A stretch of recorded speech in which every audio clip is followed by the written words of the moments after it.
दोस्तों नमस्कार। स्वागत है आपका हमारे YouTube चैनल आध्यात्म एवं विज्ञान में। ऋग्वेद में 33 कोटि देवताओं का जिक्र हुआ है। इसके ऊपर काफ़ी बहस हो चुकी है। कोटि का अर्थ कुछ विद्वजन प्रकार बताते हैं, कुछ कोटि का अर्थ करोड़ ही समझते हैं। अब यदि देवता या देवी 33 करोड़ हैं तो वह कौन से हैं? इस चीज़ को समझने के लिए सर्वप्रथम हमें देवता की परिभाषा जाननी होगी। देवता क्या है? देवता शब्द का वास्तविक अर्थ क्या है? किन अर्थों में हमारे महर्षियों ने देवता शब्द का प्रयोग किया है?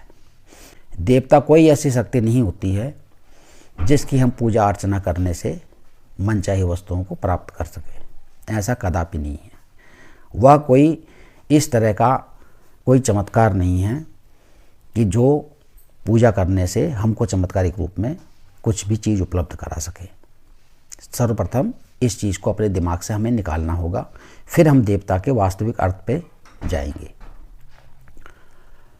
जो भी वस्तुएं हमें जीवन जीने में सहायता, वस्तुएं या कारक हमें जीवन जीने में सहायता देते हैं, उन वस्तुओं की हम वंदना करते हैं, स्तुति करते हैं, पूजा करते हैं। वह इसलिए कि हम उन वस्तुओं को, उन कारकों को धन्यवाद देते हैं कि उनके कारण हमारा जीवन सुगम हो रहा है, हमारे जीवन के कष्ट कम हो रहे हैं। एक मनुष्य, एक मानव जब पैदा होता है तो पैदा होने के लिए जो माध्यम होता है वह एक स्त्री और पुरुष होता है, जिनको हम माता और पिता कहते हैं। माता और पिता से देह प्राप्त होती है, उस देह में आत्मा की प्राप्ति होती है, तब मनुष्य का जन्म होता है। तो किसी भी मानव, किसी भी मनुष्य के लिए उसके प्रथम देवता माता और पिता हैं। उन माता पिता को जिन्होंने पैदा किया और उस पीढ़ी का डीएनए मेरे शरीर में आया, अर्थात जिनको हम पितृ कहते हैं, पिछली 7 पुश्तों तक हम मानते हैं, उनको भी हम देवता के रूप में पूजनीय मानते हैं। वहाँ से देवताओं की शुरुआत हो जाती है। हमारे पितृ हमारे देवता हैं, माता पिता हमारे देवता हैं। जब मनुष्य जन्म लेता है तो उसको एक देह मिलती है। वह देह स्वयं में देवता है। उस देह के अंदर आत्मा होती है। आत्मा को भी देव रूप में माना गया है। जब मनुष्य अपने जीवन के सफर पर निकलता है तो जीवन के लिए जो बहुत आवश्यक चीज़ें होती हैं वो सभी हमारे देवता हैं। सूर्य की पूजा करते हैं क्योंकि सूर्य के बगैर जीवन संभव नहीं है। जल की पूजा करते हैं क्योंकि जल के बगैर जीवन संभव नहीं है। पूजा करने का तात्पर्य आप हमेशा यह लीजिए कि हम उन समस्त वस्तुओं का धन्यवाद करते हैं। वायु के बगैर जीवन संभव नहीं है। अग्नि, बहुत सारे चीज़ों में अग्नि हमारे जीवन जीने में सहायक होती है। पहाड़ हैं, पहाड़ों के बगैर जीवन संभव नहीं है क्योंकि पहाड़ों से ही नदियों का अस्तित्व है। जब पहाड़ों पे बर्फ़ रुकती है तब नदियाँ बनती हैं और उन नदियों के बगैर जीवन संभव नहीं है। हमारे यहाँ नदियों की पूजा की जाती है, कुओं की पूजा की जाती है, समस्त जल स्रोतों की पूजा की जाती है क्योंकि इनके बगैर जीवन संभव नहीं है। हम समस्त वृक्षों की पूजा करते हैं क्योंकि वृक्षों के बगैर भी जीवन संभव नहीं है। समस्त प्राणियों की हम पूजा करते हैं क्योंकि प्राणी पर्यावरण में सहयोग करते हैं, पर्यावरण को संरक्षण में सहयोग करते हैं। प्रतीक के रूप में हम बहुत सारे वृक्षों की और प्राणियों की पूजा भी करते हैं। हम भूमि की पूजा करते हैं, हम फसल की पूजा करते हैं। एक व्यवसायी अपने दुकान में अपना माथा टेकता है, एक कर्मचारी जो ऑफिस में काम करता है अपनी कुर्सी और मेज को छू करके माथे से लगाता है। एक कलाकार जब स्टेज पर चढ़ रहा होता है तो वह स्टेज को चूमता है।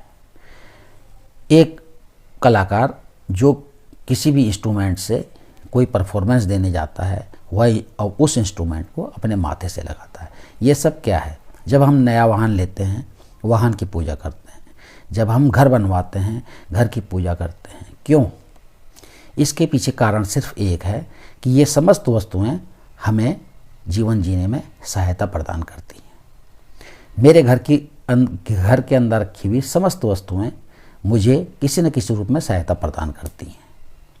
मेरे सोने का स्थान, मेरे बैठने का स्थान, जहाँ मैं खाना खाता हूँ, जहाँ मैं खाना बनाता हूँ, जिन बर्तनों में मैं खाना खाता हूँ, ये सब मुझे सुविधाएं देते हैं, मेरी आवश्यकताओं की पूर्ति करते हैं, मेरे जीवन को सुगम बनाते हैं।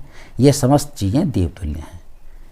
मेरी पादुकाएं मुझे मेरे पैरों को कष्ट से दूर करती हैं, तो ये भी मेरे लिए देवतुल्य हैं।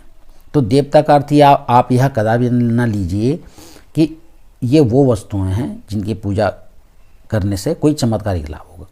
हम इनकी पूजा केवल इसलिए करते हैं कि इनका धन्यवाद अदा करते हैं कि यह हमारे जीवन को सुगम बना रही हैं, जीवन में सहायता कर रही हैं और जीवन को सुचारू रूप से चला रही हैं, कष्ट से दूर कर रही हैं। तमाम औषधियाँ हैं जो औषधियाँ मेरे जीवन काल में मेरे काम आती हैं, मुझे रोग मुक्त करती हैं, वो भी मेरे लिए देवतुल्य हैं। और इस तरह की वो समस्त वस्तुएं जब से मानव जन्म लेता है उसके अंतिम समय तक यह समस्त वस्तुएं करोड़ों की संख्या में होती हैं, जो हमें किसी न किसी रूप में हमारे जीवन में सहायता प्रदान करती हैं। कोई भी वस्तु जो मेरे घर के अंदर बनी हुई है, जो मेरे घर के अंदर रखी हुई हैं, इनको बनाने में किसी न किसी का सहयोग होता है। इनको बनाने में औजारों का भी सहयोग होता है। हमारे यहाँ औजारों की भी पूजा होती है, हमारे यहाँ मशीनों की भी पूजा होती है।